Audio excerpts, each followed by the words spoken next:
नमस्कार, मैं हूं रत्ना और आप देख रहे हैं सी न्यूज भारत। आइए रुक करते न्यूज बुलेटिन की ओर। बात करेंगे बरेली की, जहां अखिलेश यादव का जन्मदिन केक काटकर मनाया गया। आगे बात होगी लातेहार की, जहां भोगनाडीह में लाठीचार्ज के विरोध में भाजपा ने फूंका हेमंत सोरेन का पुतला। ऐसी तमाम खबरों पर विस्तार से चर्चा करेंगे इस बुलेटिन में।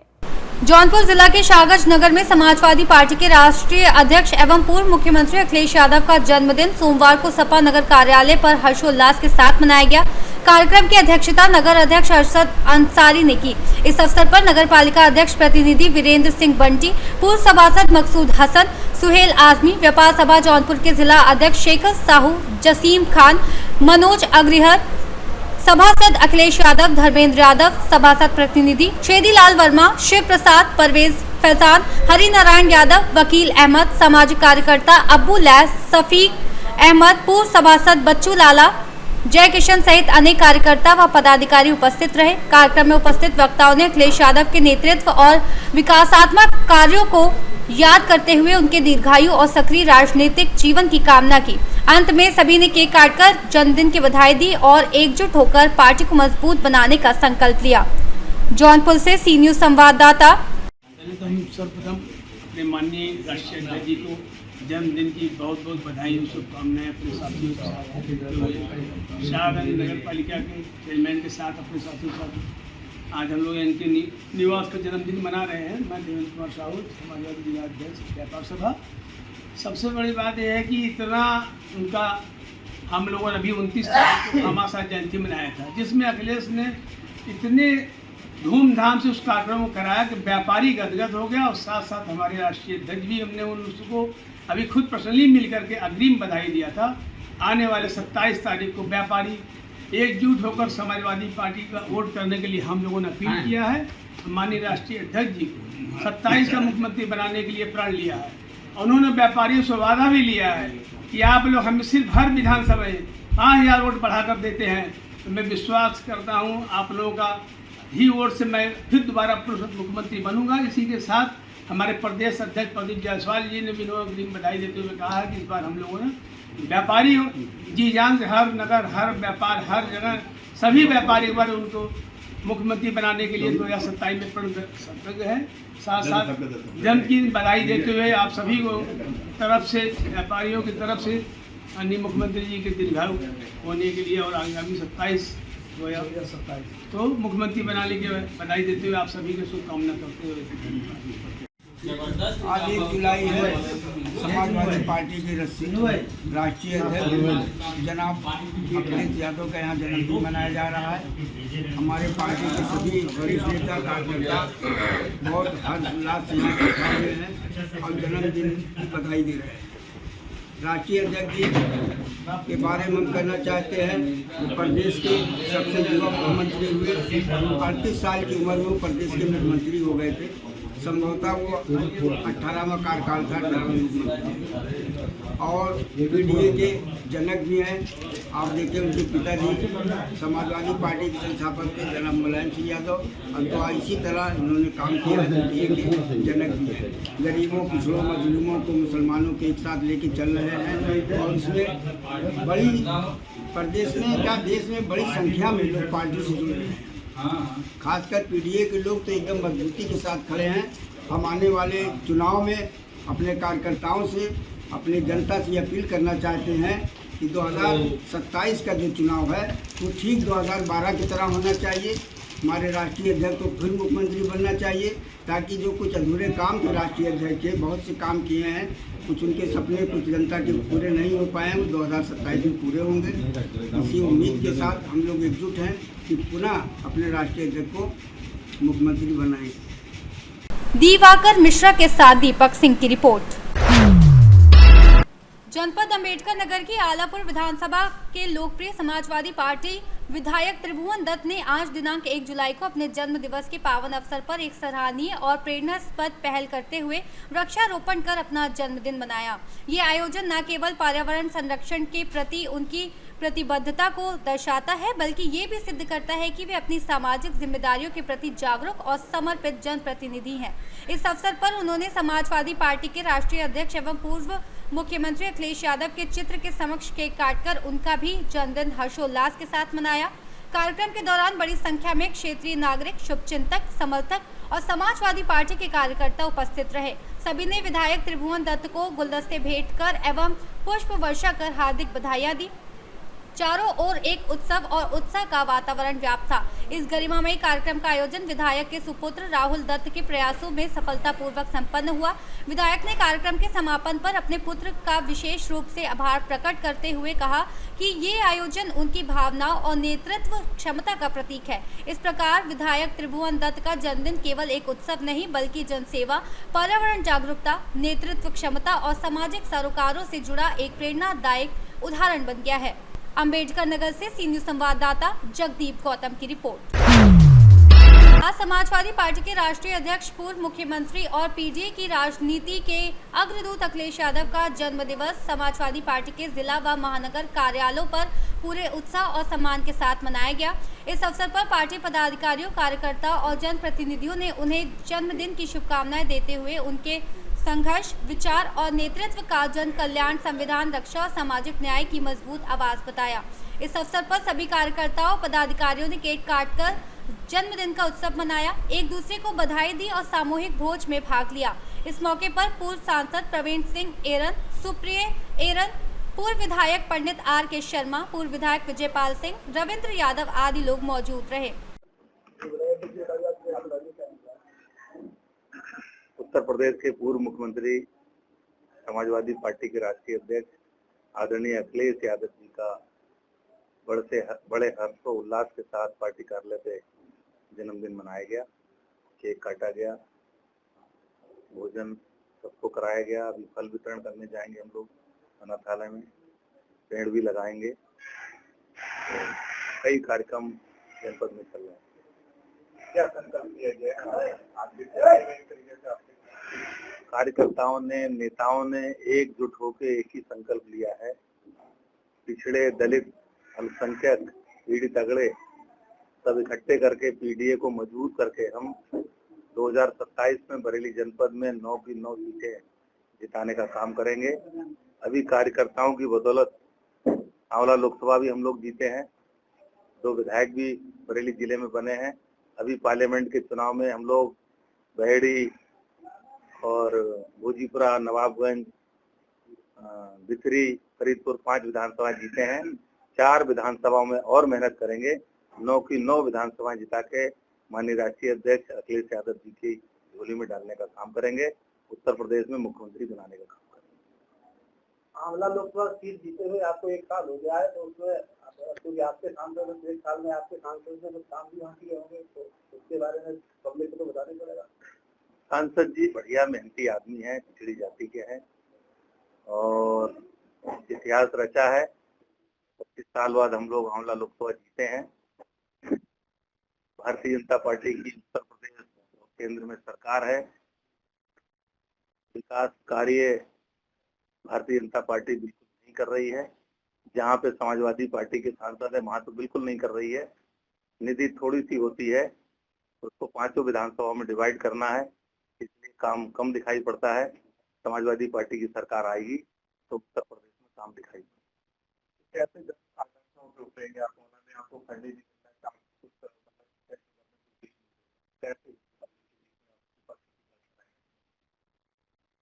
जनता को मालूम है भारतीय जनता पार्टी फंड नहीं दे रही है, इसीलिए तो जनता उनको हटा के समाजवादी को लाने का काम करेगी। नहीं, जो फंड मिला है मतलब सांसद मिला है वो भी तो बरेली में 3 विधानसभा आती है। अब बताएं कि 5 विधानसभाओं को मिला के तो बताएं 2 विधानसभाओं को ही नहीं, फंड उनने 5 विधानसभाओं में डिवाइड किया है। जहाँ ज्यादा जरूरत है विकास की वहाँ पहले काम चल रहा है और जहाँ कम जरूरत है अगली किस्त में हो जाए।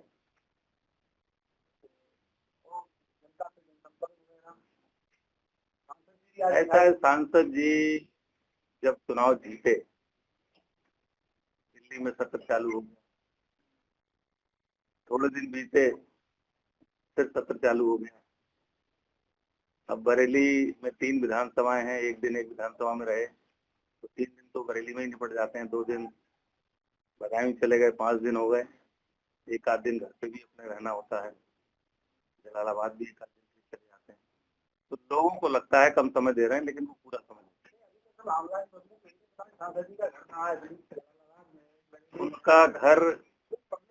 उनका घर क्षेत्र के तमाम पिछड़े दलित गरीबों का जो घर है वो उन्हीं का घर। क्या कहना चाहते हैं आज जन्मदिन पर? पहले तो समाजवादी पार्टी के राष्ट्रीय अध्यक्ष को उनके जन्मदिन पर बधाई देना चाहते हैं। दूसरा, ये दिन हम लोगों ने एकता दिवस के रूप में मनाया है। जिस तरह से देश में सांप्रदायिकता का दौर चल रहा है, हिंदू मुसलमान को बांटा जा रहा है, अगड़े पिछड़े को बांटा जा रहा है, तो हम लोगों ने इसे एकता दिवस के रूप में मनाने का निर्णय लिया है। धन्यवाद। राष्ट्रीय अध्यक्ष श्री अखिलेश जी यादव जी का आज जन्मदिन है और मैं ये कहना चाहूँगा और एक ही मैं मैसेज देना चाहता हूँ कैंट विधानसभा से कि अखिलेश जी को इस बार कैंट विधानसभा जीत के देना है हम लोगों को। इतनी मेहनत करें, उनको गिफ्ट में देना है उनके बर्थडे पे। और हम लोगों ने उसी उपलक्ष्य में आज हमारी पूरी टीम आए हुए, हमारे माननीय वीरभद्र सिंह यादव जी आए हुए हैं, हमारे महानगर अध्यक्ष शिविर सुल्तान जी आए हुए हैं, हमारे जिलाध्यक्ष शिवचरण कश्यप जी आए हुए, पूरी पार्टी आई हुई है। तो यहाँ पर आज हम लोगों ने उनके जन्मदिन पे शरबत वितरण का प्रोग्राम किया है, मोहब्बत का शरबत बांटा है और उसके बाद में हम लोगों ने यहाँ पौधारोपण किया है। उसके बाद में हम लोग केक काटा है और अब यहाँ ट्राईसाइकिल का वितरण कर रहे हैं हम लोग यहाँ पर गरीबों के लिए। और पार्टी का तो यही संदेश है कि गरीबों की मोहब्बत की मदद करो और हमेशा आप पार्टी कार्यालय पे जाओ। अखिलेश यादव जी के दिन भर वो लोगों की मदद करते रहते हैं, पूरे दिन बैठे रहते हैं। तो आज जो माननीय अखिलेश यादव जी करते हैं वही हम लोग कर रहे हैं। और आज जो है ये संदेश है जिसे हमारे वीरभद्र सिंह यादव जी ने कहा है कि आज एकता दिवस है और इसी एकता के उपलक्ष्य में मैं हमेशा कहता हूँ कि नफरतें जो फैला दी नफरतें खत्म हो जाएंगी। इसी के साथ हम लोग नारा लगाएंगे, नफरत हारेगी, जोर से नफरत हारेगी, नफरत हारेगी, नफरत हारेगी। कश्यप जिंदाबाद, सुल्तानी जिंदाबाद, सिंह यादव जिंदाबाद, माननीय अखिलेश यादव जिंदाबाद, जिंदाबाद जिंदाबाद। क्या कहना चाहते हैं? देखिए, आज हमारे पीडीए के जननायक, करोड़ों करोड़ों युवा दिलों की धड़कन, गरीबों, मजदूरों, किसानों, नौजवानों के नेता, समाजवादी पार्टी के राष्ट्रीय अध्यक्ष, उत्तर प्रदेश के पूर्व मुख्यमंत्री आदरणीय अखिलेश यादव जी का जन्मदिन पूरे देश और प्रदेश के अंदर बड़े हर्ष और उल्लास के साथ मनाया जा रहा है। आज इसी उपलक्ष्य में सबसे पहले पार्टी के जिला कार्यालय पर हम लोगों ने उनका जन्मदिन मनाया और केक काटा। उसके बाद आज यहाँ डॉक्टर अनीस बेग साहब के मैक्स लाइफ अस्पताल पर आप देख रहे हैं अभी वृक्षारोपण किया गया।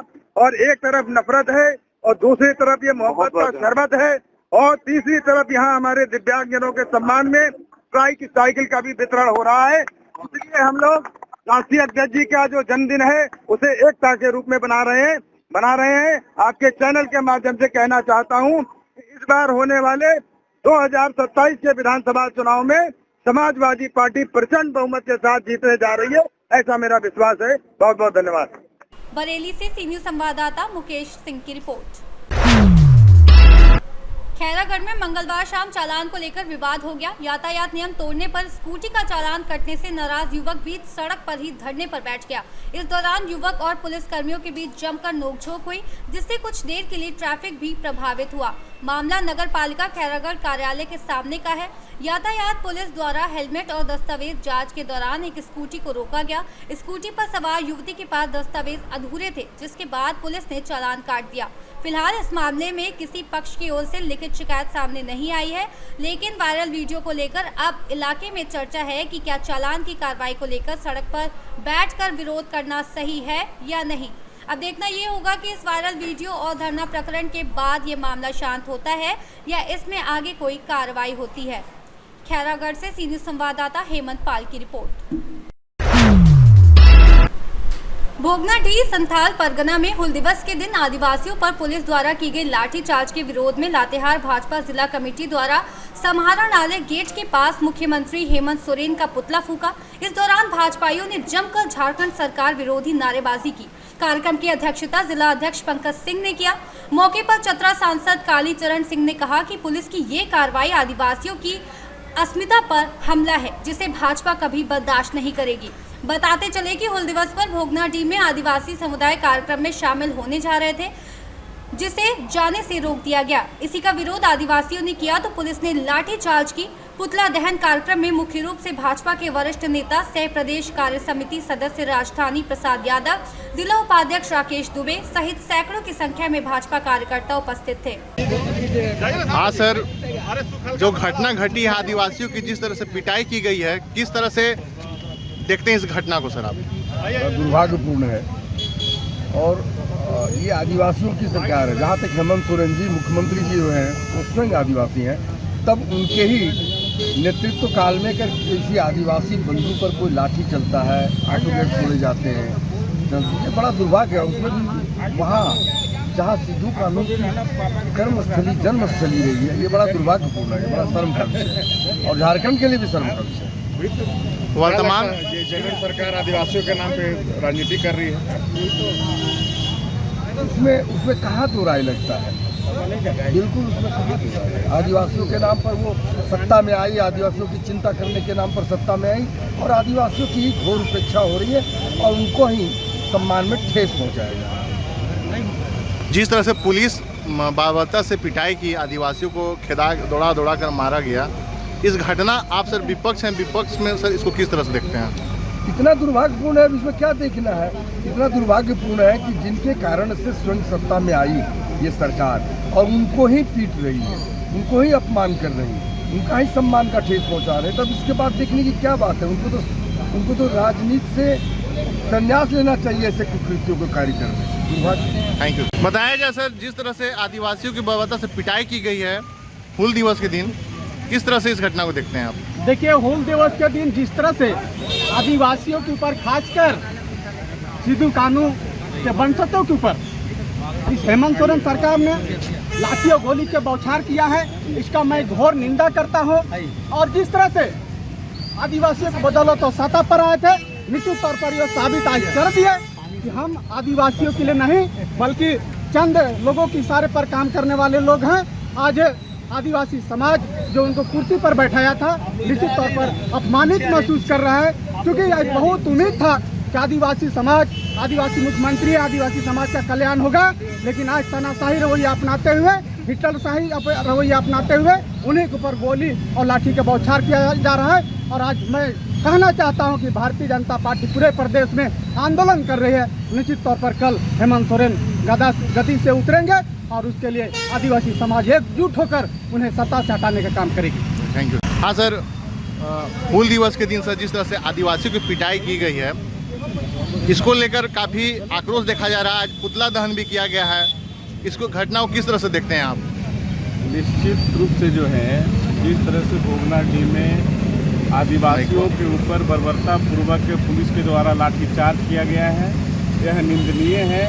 और यह सरकार जो है जनता की यह सरकार नहीं है, ये सरकार गुंडागर्दी पर उतर गई है और इसका जवाब जो है आने वाला दिनों में जो है यहाँ की झारखंड की जो है जनता जवाब देगी, यहाँ के आदिवासी समाज जो है जवाब देगा और निश्चित रूप से जो है हेमंत सोरेन की सरकार को जो है यहाँ से गद्दी से हटाने का काम यहाँ की जनता का। इस घटना के बाद आदिवासी संगठनों ने भी इसका विरोध किया हो, आदिवासी काफ़ी इसके खिलाफ दिख रहे हैं, काफ़ी आक्रोशित दिख रहे हैं।